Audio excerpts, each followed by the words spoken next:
Lebih hebat dari kalian baju coklat, lebih hebat dari kalian pejabat dan wali kota dan semuanya lah, wakil bupati. Kau karang-karang ceritamu kalau anakmu 4. Udah dilihat kalau di mensosmu beberapa tahun yang lalu, anakmu 5. Si Peggy-nya mana? Peggy Setiawan. Nah itu dia. Hola netizen yang tercinta, sejumlah kejanggalan yang terus bermunculan dalam perkembangan kasus Vina Cirebon hingga saat ini menuai sorotan tajam dari berbagai pihak. Bahkan isu tidak profesionalnya polisi dalam penanganan kasus Vina Cirebon kian merebak di tengah publik. Sontak hal tersebut menuai beragam tanggapan dari berbagai pihak, tidak terkecuali pengacara kondang Alvin Lim. Menurut Alvin Lim, kejanggalan yang muncul dalam kasus Vina Cirebon disebabkan oleh 2 sebab. Pertama, adanya keterlibatan oknum pejabat dalam kasus tersebut, dan yang kedua karena uang. Selama proses penyidikan berjalan, Alvin Lim merasa heran mengapa hanya ayah Eki Ibtu Rudiana yang diperiksa oleh Propam, sedangkan penyidik yang sebelumnya memeriksa kasus tersebut dan atasannya tidak diperiksa. Hal itulah yang membuat Alvin Lim mengibaratkan Propam seperti macan ompong dalam menindak kasus tersebut. Nah, gimana nih menurut netizen yang terhormat? Silahkan berkomentar ya. Ini loh, Rek, apakah kita percaya dengan polisi saat ini, khususnya kasusnya Vina ini? Otak pembunuh adalah Eki. Eki di 2016 yang ketangkap saat ini itu pernah didatangi rumahnya, dan pihak keluarga bilang bahwasanya Eki ada di, dan kalaupun Eki ada di Bandung, bukan perkara sulit untuk menangkap Eki. Bayangin selama 8 tahun baru ketangkap sekarang, itu gak logik banget. Alasannya cuma dia pindah-pindah terus ganti nama. Sesimpel itu kah? Selogik itu kah Bapak Polisi? Kan nggak masuk logik di orang awam seperti kita Bapak Polisi. Sedangkan para teroris, para buron-buronan internasional pun bisa loh Bapak Polisi untuk nangkap. Ini cuma, mohon maaf, kuli bangunan nggak bisa. Ya kalau Eki itu larinya di ujung Indonesia, dari Papua, dari ujung pelosok-pelosok di hutan-hutan itu, wah kita maklumin lah, nggak bisa. Nah ini di Bandung Bapak Polisi, di Bandung masih wilayah Jawa Barat. Nah temanku, please deh, please deh. Saya tidak berpihak kepada Peggy Setiawan, saya tidak berpihak kepada kepolisian, saya tidak berpihak kepada keluarga almarhum Vina dan juga Eki, dan juga saya tidak berpihak kepada orang yang sudah terpidana pada saat ini. Karena yang saya ingin suarakan adalah keadilan. Bagaimana kemudian keadilan itu bisa benar-benar ditegakkan sesuai dengan sila kelima dalam Pancasila, yaitu keadilan sosial bagi seluruh rakyat Indonesia, bukan keadilan sosial bagi seluruh yang punya kuasa.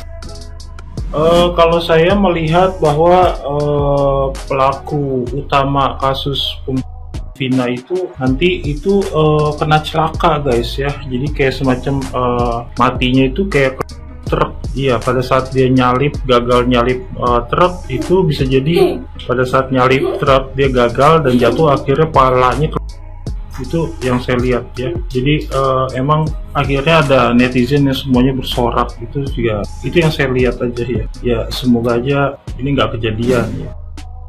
Sebentar lagi rakyat Indonesia akan fokus kepada Bapak Rudiana dan Peggy Setiawan yang dari Bandung. Karena begini, yang pertama dikonfirmasi oleh Hotman Paris seolah-olah menghindar. Itu aja jadi pertanyaan publik. Karena logikanya seorang bapak ketika anaknya pelakunya belum ditemukan, pasti akan respons. Itu logika yang sehat, yang masuk di logika. Yang kedua, datangin media TV yang kalau salah TV One ya, itu juga seolah-olah menghindar.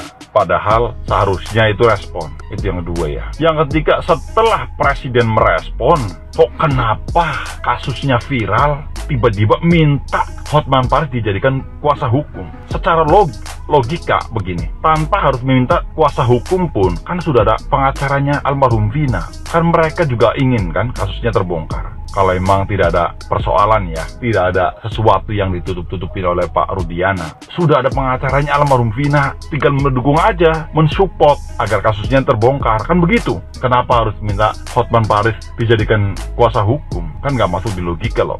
Ini yang menyebabkan analisa saya itu sebentar lagi rakyat Indonesia akan fokus kepada Pak Rudiana dan Peggy Setiawan yang dari Bandung. Terima kasih.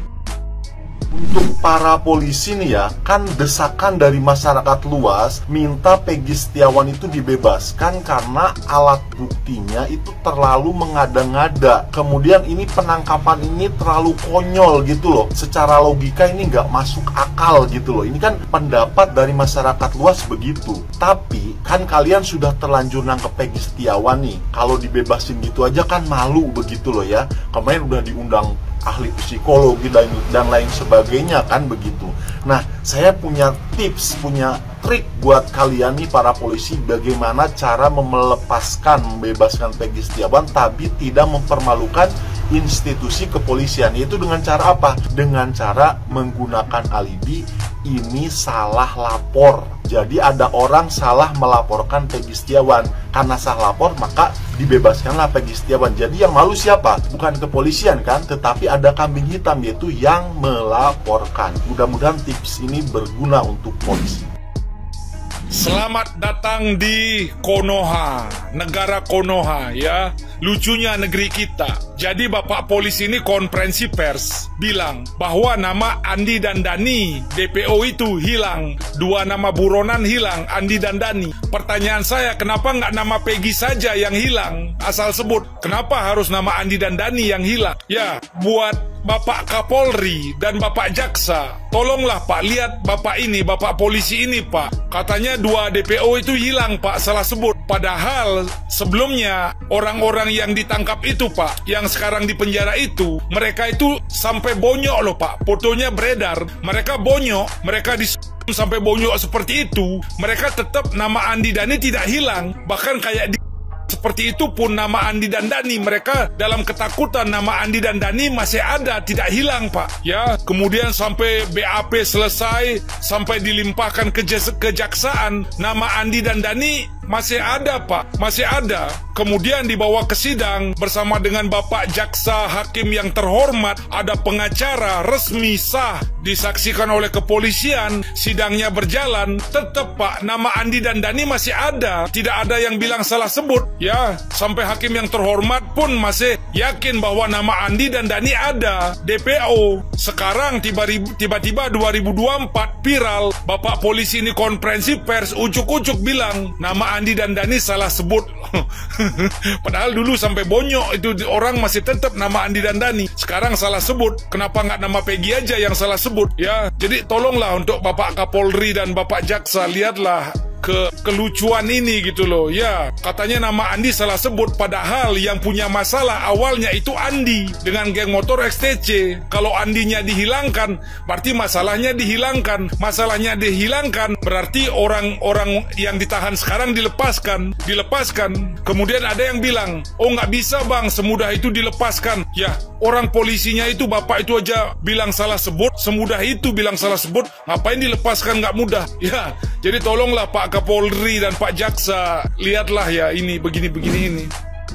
Karena bobroknya hukum di Indonesia ini, maka runtuhlah semuanya. Masyarakat netizen udah nggak percaya lagi sama kalian, penegak hukum dan semua pejabat-pejabat yang ada di Indonesia ini. Udah nggak yakin kali. Ini aku kasih tahu ya, otak liarku main, biar ku kasih tahu, ku ajarkan sama kalian semuanya. Kenapa 2 DPO dihapuskan? Ini kasus Tina ini udah tumpang tindih, udah terlibat semuanya, weh. Aku bilang ya, kenapa itu polisi Rudiana nggak mau diwawancarai, nggak mau ngasih komentar, nggak mau ngasih informasi tentang kematiannya si Eki? Padahal sebenarnya dia yang paling penting kali kan untuk membongkar habis kasus kematian dan si Eki. Rupa-rupanya netizen ini pintar kali, jauh lebih pintar dari kalian para pejabat, weh. Semua udah dibongkar netizen, semua udah dicari tahu, semuanya sudah diketahui masyarakat kalau terlibat ini si Rudiana, bapak si Eki. Karena kalau setelah 3 hari kasus ini terjadi, Peggy Setiawan yang asli,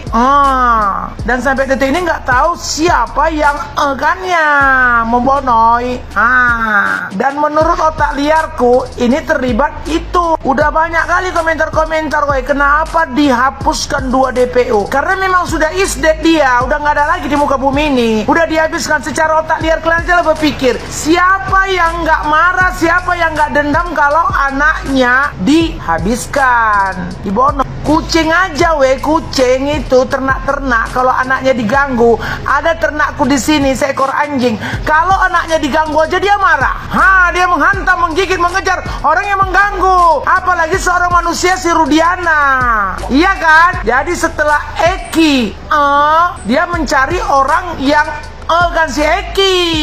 Makanya aku bilang kenapa DPO sudah dihapuskan. Ini biar ku kasih tahu. Kadang-kadang kalian nggak ngerti juga ini. Si baju coklat penegak hukum, pengacara-pengacara Siomon Parsi nggak ngerti kalian. Biar ku kasih tahu ini udah tumpang tindih kasusnya. Makanya mereka berusaha untuk menghapuskan, untuk menguburkan kasus ini. Sementara netizen ini nggak suka kalau kasus ini dikuburkan. Iya kan netizen? Kalian lihatlah semuanya slower di beranda kalian. Semuanya masyarakat jago, pintar, hebat. Lebih hebat dari kalian baju coklat, lebih hebat dari kalian pejabat dan wali kota dan semuanya lah. Wakil bupati. Kau karang-karang ceritamu kalau anakmu 4. Udah dilihat kalau di mensos beberapa tahun yang lalu anakmu 5. Si Peggy-nya mana? Peggy Setiawan. Nah itu dia. Jadi biar ku kasih tahu ya. Dengan dasar apa pemerintah ini membuat kalian menjadi pejabat? Coba aku tanya. Dengan dasar apa itu wakil bupati Cirebon jadi wakil bupati? Udah siap suaminya bupati, istrinya lagi wakil bupati. Kalau nggak ada kasus ini nanti jadi bupati lagi. Atas dasar apa kalian yang baju coklat bisa jadi Kapolda, Purnawirawan, Jenderal? Atas dasar apa? Kalian netizen yang jawab. Kalau diselidiki, dipakai otak liar, lebih banyak orang yang pintar-pintar jago-jago di masyarakat ini. Kok jadi kalian yang dipakai? Udahlah, kasus korupsi nggak bisa kalian tangani. Kasus Pina ini pun nggak selesai.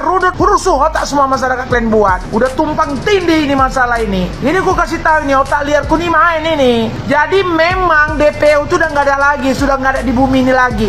Udah di alam lain. Siapa yang menghabiskan? Ingat, catat, seekor ternak aja, seekor binatang aja, itu anjing atau segala kucing lah, segala macam lah, segala ternak lain itu lah. Kalau diganggu anaknya, maka dia marah, iya kan, ngejar orang ngeganggu. Apalagi manusia, apalagi dia polisi. Rudiana yang nggak mau ngasih komentar, yang nggak mau mengklarifikasi, yang nggak mau bekerja sama untuk membuat satu film untuk kasus kematian anaknya. Tolong jawab netizen, terlibat nggak yang baju coklat si Rudiana ini? Oke lah ya, supaya ini bermanfaat untuk kalian pengacara, biar ku ajari kalian.